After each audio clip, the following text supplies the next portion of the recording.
السلام عليكم مشاهدي ومتابعي قناة بابل الرياضية، أسعد الله مساءكم بالخير واليمن والبركة.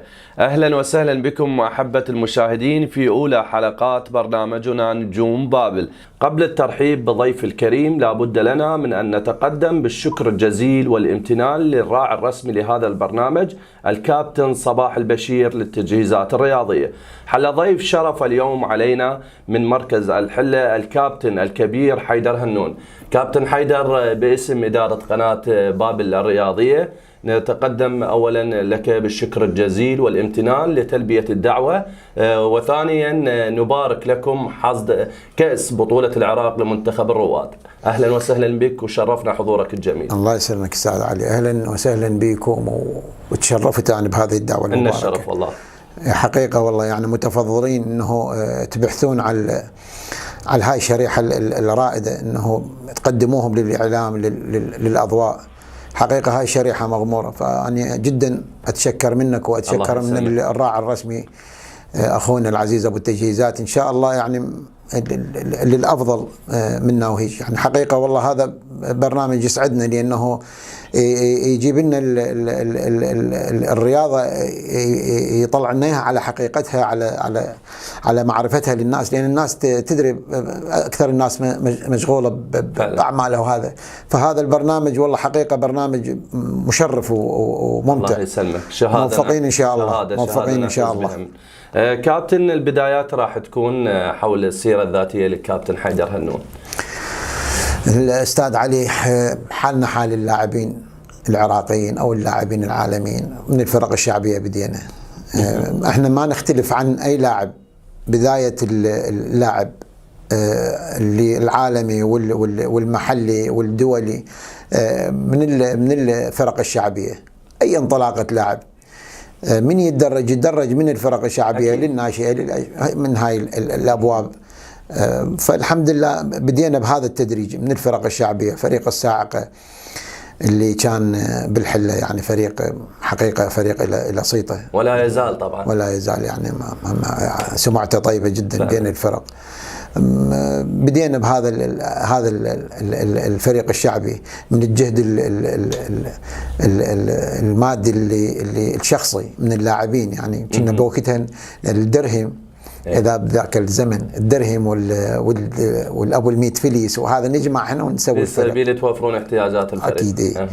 الفرق اللي مثلتها والأندية يعني الحمد لله أبو حسين أستاذ علي العزيز، احنا يعني الشكر لله مثلنا أندية هواية، لكنه كل لاعب وكانت له ظروفه. أكيد طبعا. حيدر هنون سبحان الله، أنا كنت من اللي ما ملتزمين بالخدمة الإلزامية. يعني تتذكر كانوا يصيحون هارب. فكانت يعني كنت مزور هوية، فما رحت لعبت بأندية هواي، مجرد اللي قريبات. يعني بكربلة سنتين بنادي كربلة سنتين لعبت، بنادي بابل 3 سنين، بنادي الحلة صعد للدوري الدرجة الأولى سنة، بنادي القاسم. تمرنت ويا النجف شهرين تقريبا، وكان حصة التوقيع، لكنه صادفت ظروف ما قدرت. كابتن مقاطعة، يعني بهاي الفترة من اللي سند الكابتن حيدر هنون؟ من كان المقرب عليه؟ من اللي شجعه انه يروح لهذا النادي هذا؟ والله يا علاء حقيقة يعني احكي لك، انا ما اخفي لك، كان عندي ابو وام ما يعرفون، ما يفقهون بكرة القدم ألف باء، ما يعرفون كل شيء، يعني الناس أميين. وقلت لك كنا هاربين، يعني أنا هارب، ما عندي يعني أي وسيلة دعم، مجرد إنه أنا أروح للنادي أوقع أستلم راتب أعيش به. فكانت معاناة جدا قوية حقيقة والله يعني. لكنها اكو ظروف لاعبين لا جيدة جدا، مثل يعني رزاق، محمد كاظم، لازم، عباس سداوي، ميثمن، يعني كانت امورهم الحياتية اسهل من عندي. فراحوا وصلوا لعبوا هواي انديه. فالحمد لله والشكر. قلت لك لعبت النادي كربلاء سنتين، النادي القاسم سنة، نادي بابل 3 سنين، نادي الحلة، يعني الحمد لله والشكر. هاي نادي حطين ويا كابتن حسام، نعم الله يعطيه العافية، همينا سنة. أفضل سنة لعبت بها بأي نادي؟ أفضل عام؟ والله يعني علاوة حقيقة لعبت النادي بابل بالدوري الممتاز السنة اللي صعدنا بها جيدة جدا. النادي كربلاء سنة 98 جيدة جدا، يعني كانت ما شاء الله مسيرة يعني اي جيدة جدا بالنضوج. تعرف اللاعب كل ما ينضج شوية كل ما يصير واعيته فقهيته لكرة القدم أفضل. احنا خلينا نرجع للفرق، انا اقطع كلامك بخير، نرجع شوي للفرق الشعبيه، لان هي لولا الفرق الشعبيه لا ما وصلت للانديه. الفرق الشعبيه فقط الصاعقه منذ الطفوله؟ لا اكيد كانوا، تدري احنا لاعبين بالحله كنا يعني معروفين على مستوى، فيدزون علينا الفرق. بس احنا كنا متفقين ويا الفرق انه اذا الصاعقه ما تشارك احنا نشارك وياكم، لانه الصاعقه لها الاولويه. تعرف انه يعني اني وميثم ووليد 3 اخوان نلعب لاعبين نادي نلعب بالصاعقه، اضافه الى محمد كاظم لازم، رضا عزيز الله يرحمه الجولشي، صلاح عزيز، مهند ردام، عباس، يعني ذول الاسماء اللي كانت بالنادي. عرفت عيني؟ فالحمد لله والشكر كان فريق جيد جدا. احنا يعني الشاوي لعبت وياهم فتره، الاسكان لعبت وياهم فتره، من الثوره منتخب لعبت وياهم فتره، بالخارجيات برا نطلع نشارك. يعني الفرق كانت بالحله جيده علاوي. اي صح جيده، تلم اسماء جيده. كابتن احنا ناخذ فاصل وبعد نكمل. الحمد لله شكرا لك. احبه المشاهدين فاصل ونعود.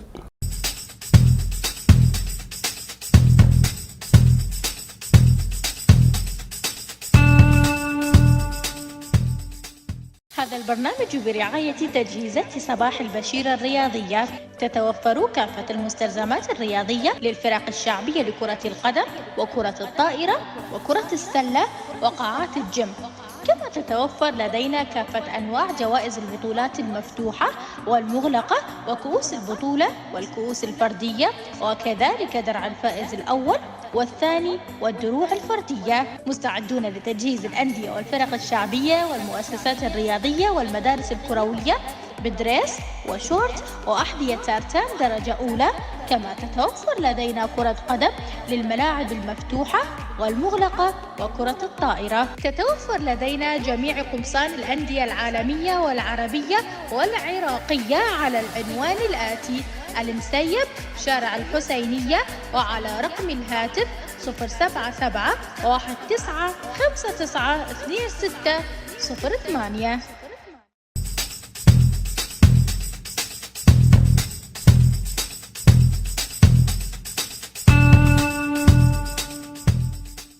اهلا وسهلا بكم احبه المشاهدين مره اخرى. كابتن حيدر، خلينا نتكلم حول الانجازات اللي حققتها في مسيرتك الرياضيه كلاعب في الفرق الشعبيه او الانديه. والله علاوي بالفرق الشعبيه كنا مثل ما قلت لك الفريق الصاعقه جيد، يعني كنا ناخذ به بطولات حقيقه. يعني كانت بطوله المرحوم جواد بالثوره يعني بطوله معروفه تلم فرق اغلب محافظات الوسطى، يعني من الديوانيه، الكوفه، الكربلاء. كنا يعني يمكن على مرور 2 أو 3 ناخذها احنا. بطوله العراق صعدنا بيها نهائي العراق هم ذاك الزمن. على مستوى الفرق الشعبيه، على مستوى النادي والله احنا اللي الانجاز الكبير اللي سويناه حقيقه كنا بالدرجه الثانيه الفريق اللي صعد للممتازه احنا اللي كنا صاعدين به. يعني انا واحد من الناس، ميثم اخويا، وليد اخويا. باي نادي؟ نادي بابل. نادي بابل اللي صعد سنه 92 وصار بالدوري الممتاز. حتى بذاك الفتره انطونا المرحله الاولى شلون يعني نقول طرح ما تنحسب نتائجها. فعلى المرحله الثانيه لا، الفريق اعتمد رسميا بالدوري الممتاز وحالنا حال الفرق الممتاز. من ضمن الاسماء اللي كانت ويا حيدر هنون بذاك الوقت بالفريق الصاعد يعني والله اسماء حلوه مثل محمد كباب الله يعطيه العافيه، كان هذا الولد بالنص، رضا عزيز، غانم هاني، يعني رافد، الدكتور رافد، محمد توفيق.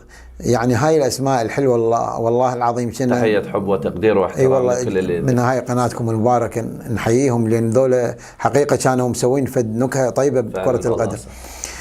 يعني على مستوى انه احنا بالدوري الممتاز علاوي فزنا على انديه جيده جدا، يعني عن النجف مثلا، يعني ذاك النجف بعظمته اللي كان ينافس رابع ثالث احنا فزنا عليه بالنجف هناك بالدوري الممتاز. يعني كان فريق بابل فريق محترم تهاب الفرق، لكن مع الاسف شويه اتضرر بهاي الناس اللي اجت اشبه بالدخلاء على الرياضه.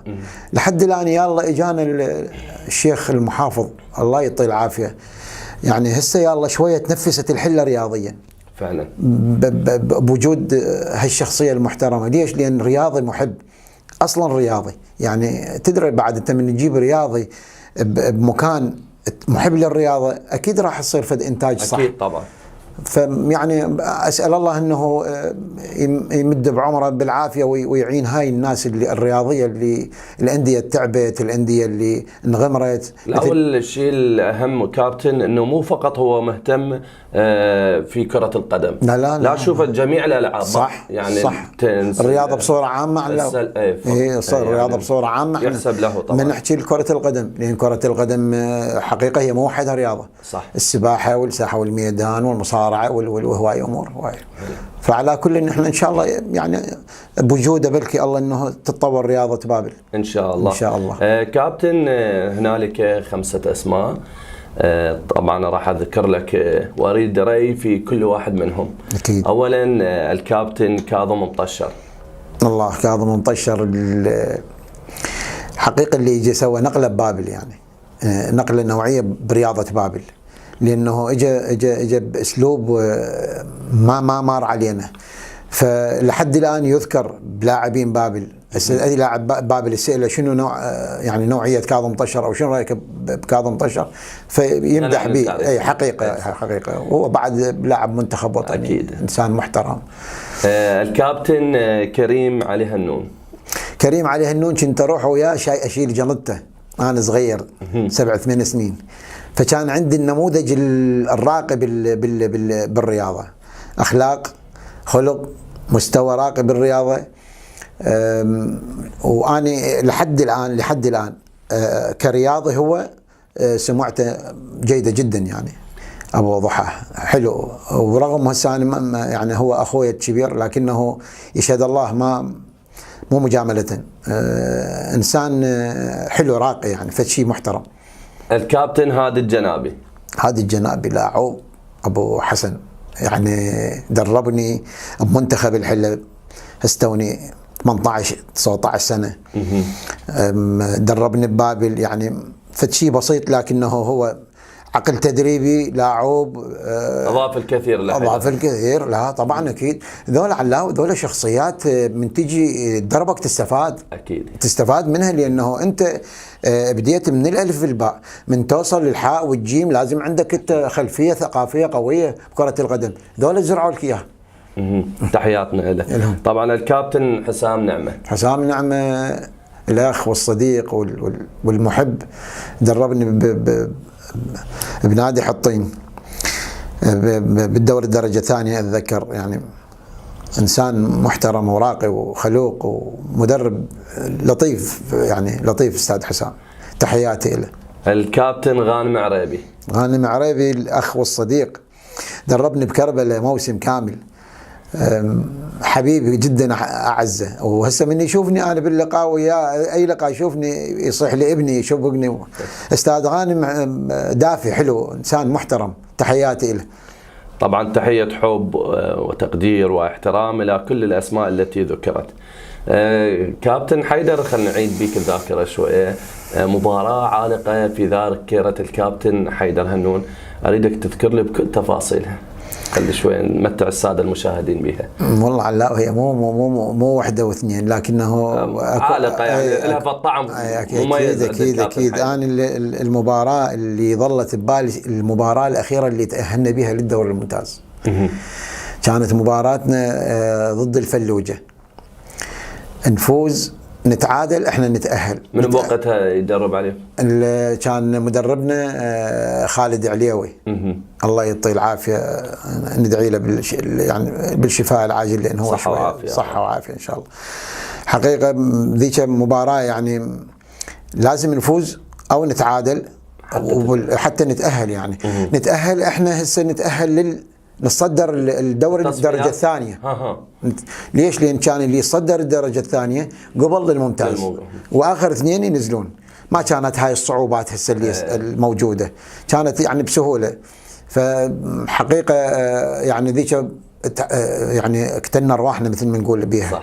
في سبيل نحقق الفوز، وفعلا فزنا وتاهلنا، لانه اعطونا عهد الهيداريه، قالوا اذا تفوزون تصدرون مجموعتكم انتم تصعدون للدوري. فهاي يعني توفقت بها طبعا اكيد، لان انت نقلت بابل من الدرجه الثانيه للدوري الاضواء. علاوي تدري الدوري الممتاز دوري فشي يعني الصحافه والاذاعات يعني فعلا ورفعتوا اسم بابل عالم بذاك الوقت. يومين احنا نفتر بالسيارة، يفرون اللاعبين، يفرون الناس بالسيارات لانه تاهل الفريق. انجاز هذا اي انجاز، فد انجاز كبير. شلون هسه شوف الفرحه مال الانجاز اللي جبناها الرواد، ورغم بساطته لكنه معنويا كبير. والله شيء كبير والله علاوان هناك بربل، وبعد اللعبه استوى خلصت والناس تشبك بيه وتبوس وتبارك، والسيد علي الله يعطيه العافيه مستشار محافظ يخابرني، استاذ نائل يخابرني، الناس تخابرني، مبروك كابتن، كلها فخوره، فرحه حلوه. لكن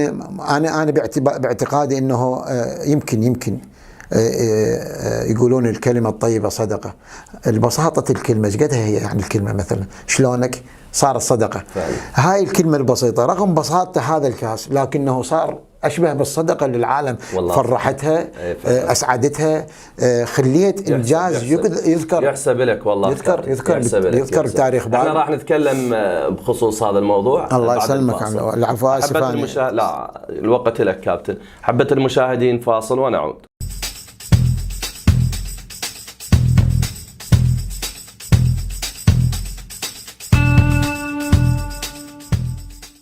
هذا البرنامج برعاية تجهيزات صباح البشيرة الرياضية.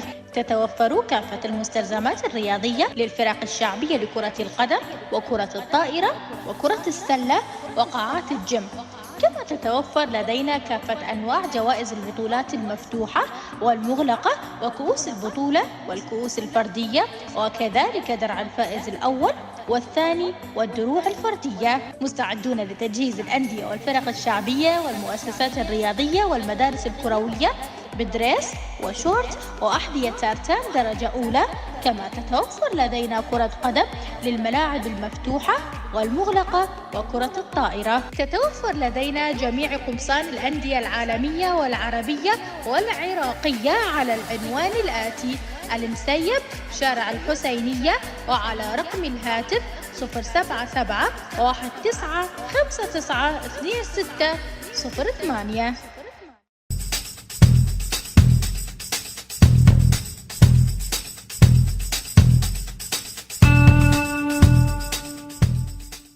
اهلا وسهلا بكم احبة المشاهدين مرة اخرى.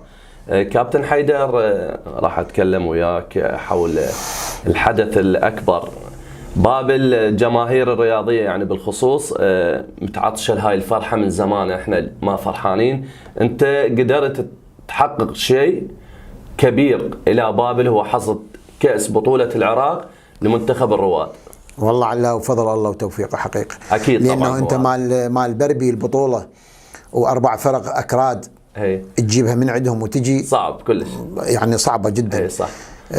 هسه ما اقول لك صعوبتها شنو، لانه ما نريد ندخل بتفاصيل، لكنه هي انا اريد تتكلم لي حول تفاصيل هذه البطوله حتى الساده المشاهدين يطلعون عليها. تفاصيل البطوله علاوه احنا بالشهر السابع بدينا التصفيات.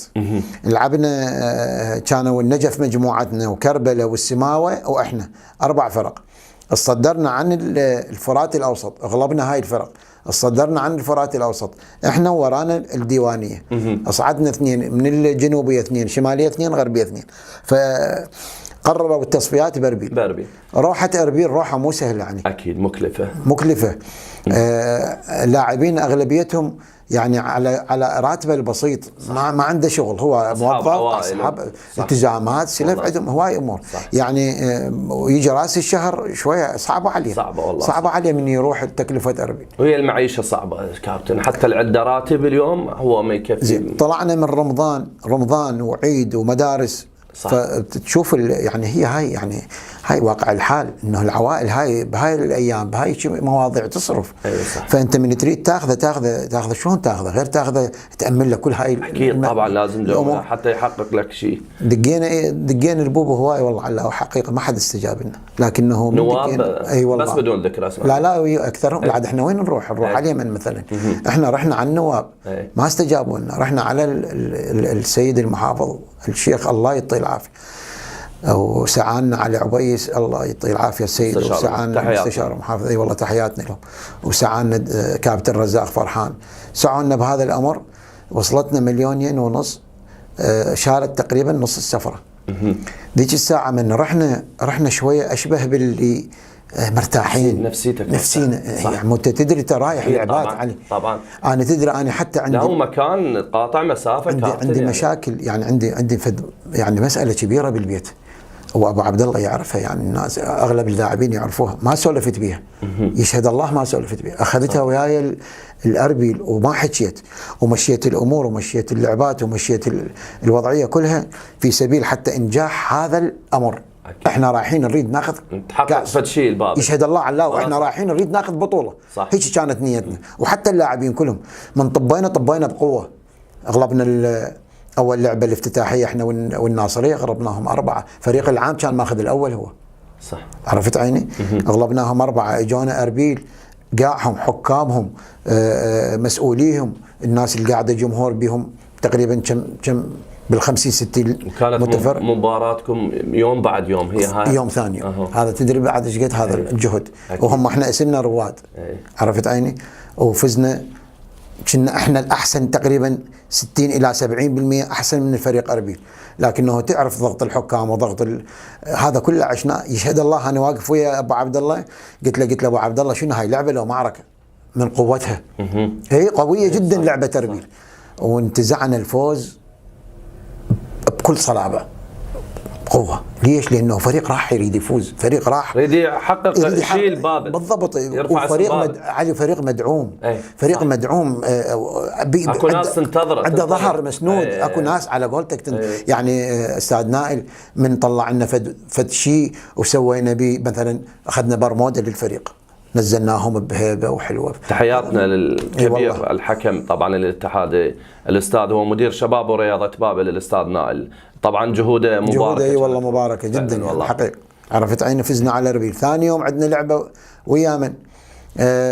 ويا العماره، لانه صعدنا احنا الاول يجينا الثاني، ومن هناك الاول يجيهم الثاني، يعني هيك على نصف نهائي. على نصف نهائي ويا العماره، فزنا على العماره 4، اجينا للنهائي. فريق علاوي اجى بروح البطل، اجى بروح التنافس، اجى يريد يسوي شيء. كابتن مو يعني هسه الساده المشاهدين يعرفون انت خيره نجوم بابل انت ماخذها، اكيد لازم يحققون فد شيء يعني. اكيد توفيق من الله سبحانه وتعالى.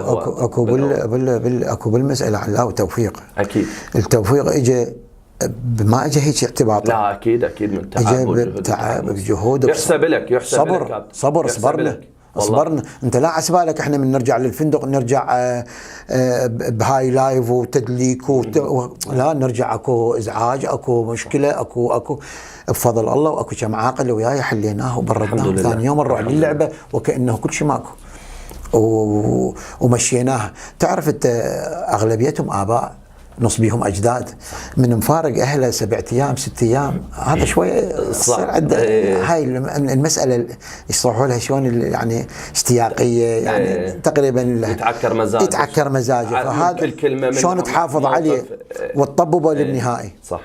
وفريق جاي من سليمانيه بصفه سليمانيه يروح ويجي، او هو يبات هنا يعني مو بعيد، مو مثلي انا قاطع مثلا فعلا 7-8 ساعات والله صح. وهاي كلها حافظنا عليها وادينا وطلعنا. دخلت للمباراه النهايه علاوه راحت مني دينا لو ما حفظ الله. يعني تصور انت اجى لاعب من وراء ابو سليمانيه دق بلاعب من وراء دق بلاعب نطى الجزاء الدقيقه 80 يعني راح تنتهي بعد يمكن 10 دقائق، وبلطف الله ذبها بالاوت اللاعب. احنا فرصتين عرضيه قولوها يحسبها اوف سايد.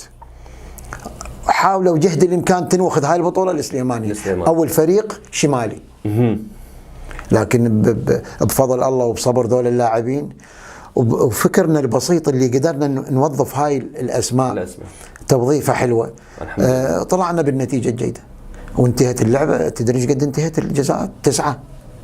9-8 يعني مو 4 و3، 9-8. الله يكون بعونك بذاك الموقف. علاوي يشهد الله. اني من رجعت للبيت يومين انا ما طالع من البيت من كثر ما عندي الام وعندي على الحرقه اللي والاعصاب اللي الله يكون بعونك. تدري انت بعد رايح تريد انتاج. اي طبعا. واكو ناس دعمتك والله صح، بالقليل تفرحهم، تقول لهم ترى اني موجود. وحقيقه ثمره دعمهم ما راحت. لا والله، وتستحقون بعد الاكثر من هذا الدعم. واحنا طبعا هم من خلال هذا البرنامج هي رساله الى سياده المحافظ الشيخ عدنان فيحان الدليمي.